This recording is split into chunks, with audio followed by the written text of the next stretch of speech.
1954. A Hollywood producer screams at Natalie Wood in front of 40 people. Calls her worthless. Calls her a child playing dress-up. Calls her replaceable. The soundstage goes dead silent. Wood does not cry. Does not apologize. Does not run. She stands there, trembling but defiant, waiting for someone, anyone, to say something. Then John Wayne steps out of the shadows. What happens in the next 3 minutes will prove that real strength is not about throwing punches. It's about knowing when to stand between a bully and his victim. Here is the story. Warner Brothers Studio. Burbank, California. March 1954. Soundstage 12. The air is thick with tension and cigarette smoke. They are filming The Silver Chalice. Big-budget biblical epic. Natalie Wood's first adult leading role. She is 15 years old. Dark-eyed. Fragile-looking. A face that has been on movie screens since she was 4. America watched her grow up. Miracle on 34th Street made her a household name at age 8. Rebel Without a Cause will make her a legend next year. But today, right now, she is just a teenager trying to prove she belongs in a room full of adults who think she doesn't. The director yells cut for the 7th time. The scene is not working. An emotional breakdown. Natalie is supposed to cry, to shatter, to let the audience see her soul crack open. She has given everything. 7 takes. Each one draining her. Each one pulling something raw from inside her chest. But it is not enough. Not for Victor Saville. The producer. The man who controls everything. The man standing at the edge of the set with his arms crossed and his face twisted in disgust. He has been watching. Growing angrier. The budget is climbing. The schedule is slipping. Someone needs to be blamed. He chooses the youngest person in the room. He chooses Natalie. What he does next will haunt this soundstage forever. But what John Wayne does will remind Hollywood what honor looks like. If you want to see how one man's courage changed everything, keep watching. And drop a comment below, where in the world are you watching this from? Let's build a community of people who believe dignity matters. Natalie Wood was born Natalia Nikolaevna Zakharenko. Russian immigrant parents. Poverty. Struggle. A mother who saw Hollywood as the only escape. At age 4, Natalie was pushed in front of a camera. Told to cry on command. Told to smile when her body ached. Told that love was conditional. That she was only valuable if she was working. If she was perfect. If she made everyone around her rich. By 15, she has been acting for 11 years. 30 films. Thousands of hours on sets instead of playgrounds. She knows every trick Hollywood uses to control child actors. The threats. The manipulation. The way producers speak to children like they are products on an assembly line. She has seen it all. Or so she thinks. The Silver Chalice is supposed to change everything. Her first grown-up role. A chance to prove she is more than a cute kid who can cry on cue. She prepared for months. Studied the script. Worked with an acting coach. Starved herself down to the weight the studio demanded. She arrived on set ready. Professional. Desperate to be taken seriously. But Victor Saville has been a problem from day one. Comments about her body. About how she looks too young. Too innocent. Questions about whether she can handle mature themes. Suggestions that maybe they made a mistake casting a child in an adult role. Natalie ignores it. Stays focused. Does her job. Stays silent. Because in 1954, young actresses do not talk back. They do not complain. They smile and say thank you and hope the men in charge do not destroy them. Today is different. Today, something in Victor Saville snaps. Maybe it is the pressure. Maybe it is the alcohol he has been drinking since lunch. Maybe it is just cruelty. The kind of cruelty that comes easy to men with power. He walks onto the set. Interrupts the director mid-sentence. Points at Natalie. His voice cuts through the room like a blade. We need to talk about your performance. Everyone freezes. 40 people. Actors. Crew. Cameramen. Script supervisors. All watching. The director, Charles Brackett, opens his mouth. Then closes it. Steps back. This is Victor's money. Victor's picture. Directors do not challenge producers. Not if they want to keep working. Victor Saville stands 3 feet from Natalie. Close enough that she can smell the whiskey on his breath. Close enough that she has to tilt her head back to meet his eyes. He wants everyone to see this. This is a performance. A show of power. A reminder of who owns this set. Miss Wood. His voice is loud. Theatrical. I have been watching your work today, and I have to say, I am deeply disappointed. Natalie's spine straightens. Years of training kick in. Stay calm. Stay professional. I am sorry to hear that, Mr. Saville. If you could tell me specifically what. He cuts her off. Specifically? Everything. Your timing is off. Your emotion is false. Your entire approach is wrong. Her jaw tightens. Barely visible. I have given 7 takes, Mr. Saville. If there is something you need me to adjust. Adjust? He laughs. Sharp. Mean. You think this is about adjustments? This is about talent, Miss Wood. Or the lack of it. The crew shifts uncomfortably. Someone drops a light stand. The clang echoes. Nobody picks it up. All eyes are on Natalie. On the way her hands are trembling at her sides. On the way she is fighting to keep her face neutral. I have been acting for 11 years, she says quietly. I know how to take direction. You have been playing dress-up for 11 years, Victor snaps. There is a difference. You got roles because you were a cute kid. Because audiences felt sorry for you. But you are not a kid anymore. And cute does not work in adult films. You need real talent. And I am not seeing it. Natalie's breath catches. Her eyes go wet. She blinks hard. Refuses to let the tears fall. Not here. Not in front of everyone. If my performance is not what you want, I can work with Mr. Brackett too. Work with Brackett. Victor turns to the crew now. Addresses them like Natalie is not even there. She thinks she can fix this. This is what happens when child stars think they are real actresses. They get ideas.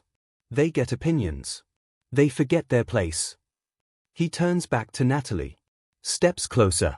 His finger jabs toward her face. You are here because your name sells tickets, Miss Wood. That is all. Your job is to stand where I tell you, say the lines I give you, and let the adults make this picture work. And if you cannot do that simple job, I will replace you. There are 100 girls in this town who would kill for this role. 100 girls who would be grateful. His voice drops. Vicious. Personal. Girls who know their place. The soundstage is silent. Natalie is shaking now. Rage. Humiliation. Helplessness. All of it visible on her face. What happens next will define what it means to have someone stand beside you when the world is tearing you apart. Keep watching to find out how John Wayne's next move silenced a bully forever. And drop a like if you believe respect matters more than power. Comment below, where are you watching this video from?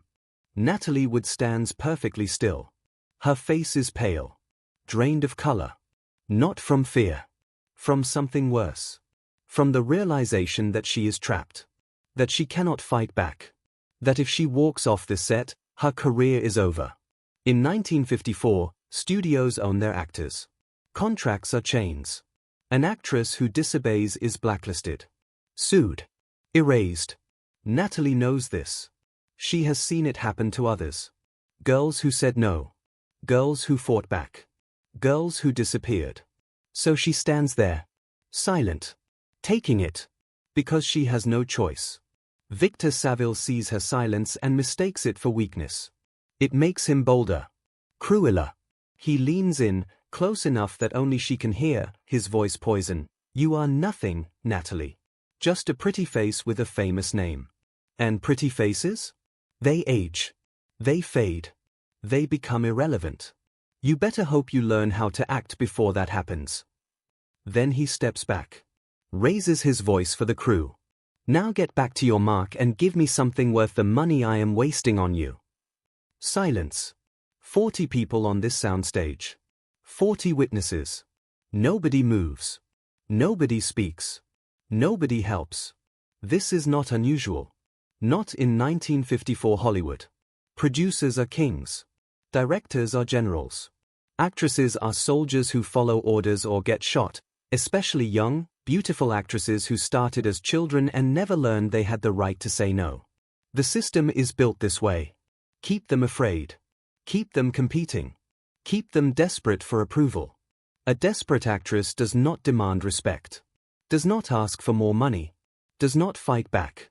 Natalie has been controlled her entire life. Her mother controlled her childhood. Took every paycheck. Told her she was lovable only if she was working. Studios controlled her teenage years. Told her what to wear, what to weigh, who to date for publicity. And now producers control her adult career. She is 15. 11 years in this business. Not 1 year of power over her own life. Until this moment. Now she has to decide, take it, stay silent, survive, or stand up and risk everything for dignity. Her mouth opens. She is going to quit. Going to walk away. Let them sue her. Let them destroy her. She does not care anymore. Mr. Saville, I. Then she sees movement. Someone crossing the soundstage. Long strides. Deliberate. Cutting through the frozen crew like a ship through ice. John Wayne. He rapped early on Blood Alley over on stage 9. Was heading to his car when he heard shouting. Recognized Saville's voice. Recognized the sound of a man abusing his power. Wayne stands at the edge of the soundstage now, jaw tight, hands clenched. He thinks of his daughter, Melinda. 13. Wants to act. Wants to be in this business. He imagines her standing where Natalie stands. Imagines some man speaking to her like this. Something ignites. He moves. The crew parts. Everyone knows John Wayne. Everyone knows his temper. Everyone knows what happens when he decides something is wrong. Saville sees him. The arrogance flickers. Fear. Duke, he says, forcing a smile. This doesn't concern you. This is just a creative discussion. Wayne stops 5 feet away. He doesn't raise his voice. I heard you from stage 9. Different silence now. Not fear. Anticipation. What John Wayne says next will rewrite the rules of Hollywood power forever. Victor Saville tries to laugh it off. Duke, I appreciate your concern, but this is my picture. My set. I will handle my people however I see fit. Wayne's voice stays level. Calm. More dangerous because of it. She is not your people. The words hit like a hammer. She is not your property. She is a 15-year-old girl trying to do her job. And you are a grown man tearing her down because it makes you feel powerful. Victor flushes red. Now wait just a minute. No, Wayne cuts him off. You wait. You have been screaming at a child for 10 minutes. Calling her worthless. Calling her replaceable. Telling her she is nothing. He steps closer. Natalie Wood has more talent in her little finger than you will ever have in your entire body. She has worked since she was 4. She has carried films you could not dream of producing. She has 3 more lined up after this one. Do you know why? Because she is good. Because she is professional. Because she works harder than anyone here. Victor opens his mouth. Wayne keeps going. You want to talk performance? Fine. She has done 7 emotional takes. 7 times she has ripped herself open for your camera. And you? You stand there with whiskey on your breath and tell her she is not good enough. Silence. 40 crew members frozen. Wayne lowers his voice. Quiet. Lethal. Here's what is going to happen. You are going to apologize to Miss Wood. Then you are going to walk off this set.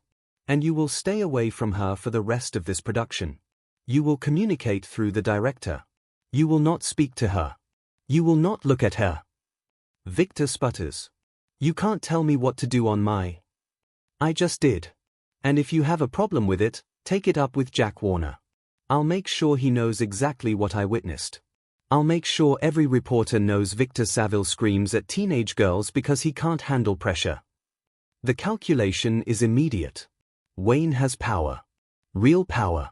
Victor's mouth opens, closes, opens again. The arrogance drains out of him. I apologize, Miss Wood.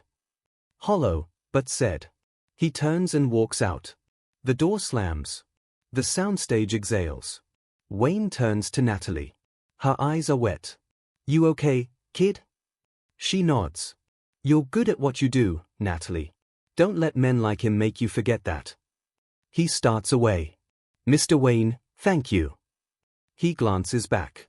Call me Duke. And he's gone. Victor Saville does not return to the set. He sends his assistant to monitor the remaining production. Communicates through memos.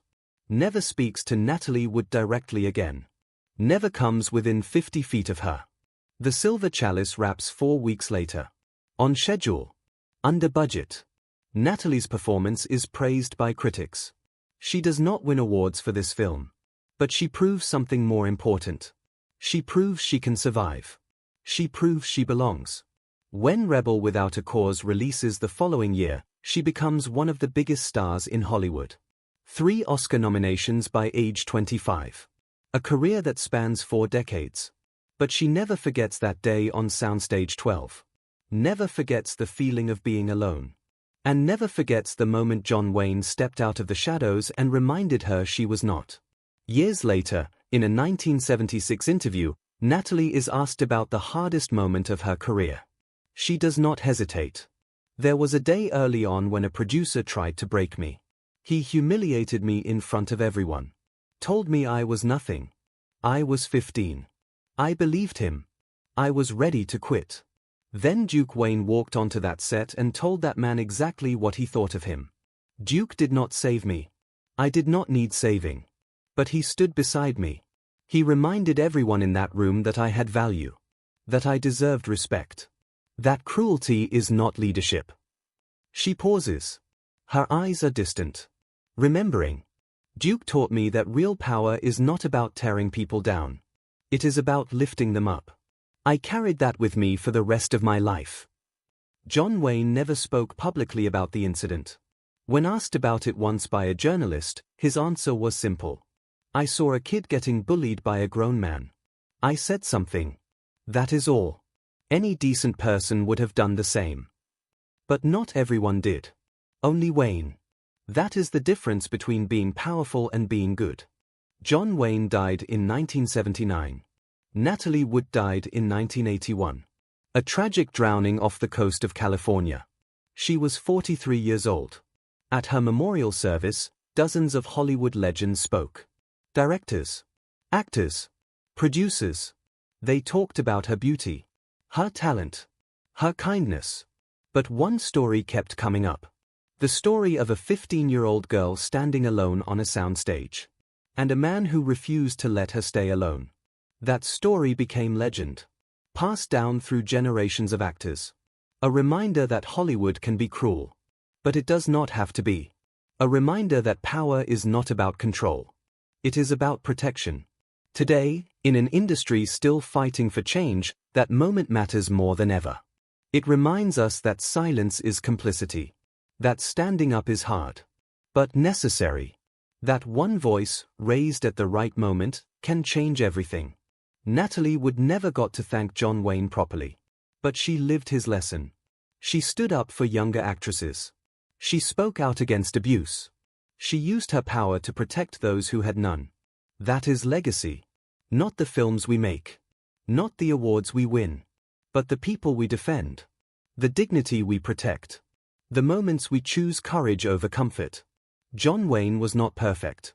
No one is. But on that day in 1954, he was exactly what Natalie Wood needed. A man who saw injustice and refused to look away.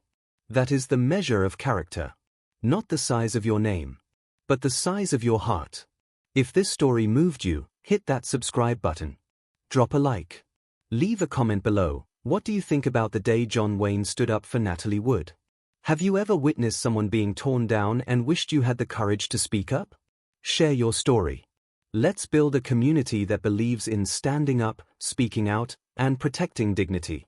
And remember, they may not make men like John Wayne anymore.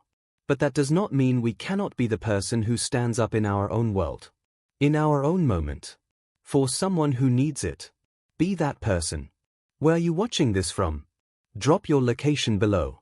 Let's see how far this message travels.